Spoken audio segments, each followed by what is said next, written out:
This is a month of great power. In fact, in this month we have what is called Laylatul Qadr, the night of power, the night that the Quran has come down.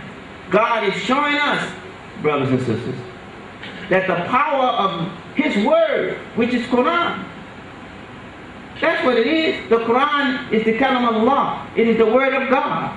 And just the word of God alone is powerful enough to check all these physical appetites that we have. Allahu Akbar. Yeah. So Allah has given us many prophets. Peace be upon all of them, some known and some unknown. As He says in Quran, some He has mentioned and some He has not, for whatever reason. But He has mentioned by name 25. Islamic scholars said there has been at least from the time of Adam to now 124,000 prophets. Peace be upon all of them. So this means if Allah had decided to list the prophets, you couldn't even carry the Quran. You wouldn't be able to pick it up. So out of His mercy, not out of His forgiveness, because He don't forget. Out of His mercy, He just mentioned 25. And we should be grateful. And then we have people who even disagree with the 25. They accept some and some they don't. In Islam, if you disbelieve in one prophet, you're not a Muslim. And I tell Christians all the time, Islam is the only non-Christian religion that has made the belief in Jesus Christ mandatory. To disbelieve in Jesus, you're not a Muslim. That Allah has put between a mother and a child. And Allah wants us to see that this mercy is the same mercy that He has for His whole creation. That the whole creation doesn't have to ask God. God already knows and is aware and gives abundantly without asking for anything in return. The mother doesn't ask the baby, look, I'm going to feed you 10 times today. When you get of age, pay me back. It doesn't happen. She gives. And in fact, if we think about it philosophically, God, for that child, is mom. That's right.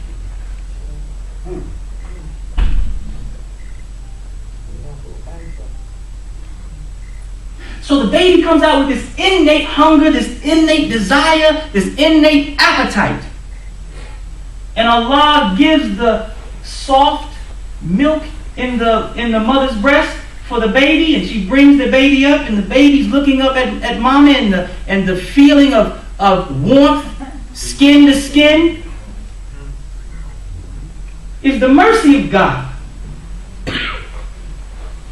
And scientists have said there's so many benefits of breastfeeding.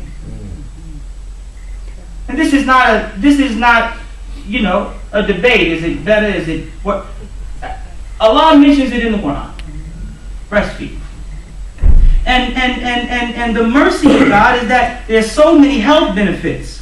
Lower risk of sudden infant death syndrome, right? Increased intelligence. They've done studies over many, many years, taking babies who've been breastfed and babies who have not, maybe on.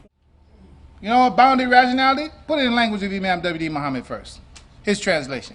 Mukhlisina lahuddin. When he translates Mukhlisina lahuddin, Rahimahullah alayh, he says, those who will follow the logic to its conclusion. Bounded rationality calls a person, they'll think about it once, and then they go one level and say, yeah, and to the people who only think one level, oh, that's deep. Well, then there's somebody else who think another level, oh, that's deep. And some people just satisfied with just being deep. Yeah, well, I got 5 people to say I was deep today, so I'm cool. Got my measure of depth today. No, the Mukhlisina lahuddin, they don't stop at one level of logic, one level of thinking, one level of asking why. They take it as far as it will go. Now, I don't know that this is the end, but this is on that path. And it's this. There is nobody in creation but you. And Allah is not dealing with anybody but you. In his scheme, you're the only one that exists. And all of his power, all the time, is focused on you. I don't know about that, brother. Well, you keep working with that. Because part of the problem with the logic on that goes like this. Well, some of God is working on Afghanistan. Might not be enough left to deal with my stuff. So I'm going to wait till God get finished with Afghanistan, then he's going to come deal with my stuff. Allah has no problem. He says the sky and the earth, everything, he maintains it, and he doesn't get tired at all. It's not a problem for him at all. What are you going to do? You're going to divide God up? La sharika lah. You're going to divide him up? God is one? Well, maybe it helps you a little more when you look at the Quran. What the Quran says, surely what? Your creation and your resurrection is how? In no wise except as one soul. So how many souls is God dealing with?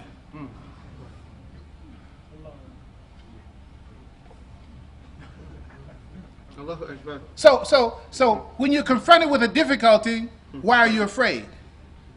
Why are you afraid? You're faced with a challenge. Why do you have doubts? See, the only important thing is what our relationship with Allah is. Do you think that Allah is going to help you in that? If you believe that Allah is going to help you in that, Allah will help you in that. He just might not help you the way you want to be helped. That's the other thing. See, sometimes we don't like the way, yeah, God, I want your help. And then when he's sending the help, oh, that wasn't the help I was looking for. When you study our dear prophet's life, peace be upon him, he always had faith. He never worshipped idols. He was never a mushrik. He never worshipped idols. He never associated partners with God. He knew that was not the way. So he never did that. He always acknowledged Allah as the creator, but he never worshipped any partners with him, and he had faith in this concept. He had so much faith in this concept that he rejected all other forms of worship. He rejected corrupt worship. And not only did he reject corrupt worship, he also worked righteousness. Then he was known to be good in the society, right? He was known to be upright and decent, so much so that the people gave him the title Amin and As-Siddiq, right? The truthful one and the trusted one, right? Yet he was in an environment that was adverse to him keeping that life. When you study the Arabs, okay, and when you study any people, you're going to find some savagery.